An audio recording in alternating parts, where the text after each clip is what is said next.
Thash e boj bezar. Edhe ndërtesën Burj Khalifa e doj pjesë. 4 ja kushtoj dikujna, 4 pa ajo pjesa më e vështirë që luan dhe mas shumë ti, ja kushtoj familjes. Se e di që për fëmijë e për familja dhe jetën do të me dhonën, edhe zguzoj me dështu. Edhe Perëndia të jep forcë. Jetë e po për familje. Kjo është ajo pjesa ona psikologjike, pse mua për shembull bjateri, moshën për shembull këtë moshë 56 vjeçare, mi sfidu për shembull këtë njerëz të botës, 8 miliard banor të botës, mi sfidu edhe 20 vjeçarët.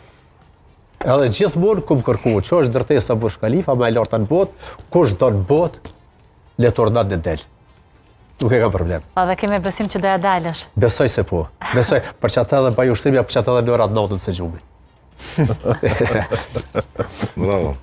Do t'jetë një tjetër rekord që do të jetë nga të profe, të urojmë suksese dhe punë sa më të lehtë deri te ai rekord. Deri shumë. Edhe shumë që do ta përcjellim dhe do të jemi edhe afër teje gjatë këtyre ditëve që ti po bësh gati për atë rekord. Faleminderit shumë për përkraje se ku pas gjithmonë përkraje prej mediave sidomos. Po.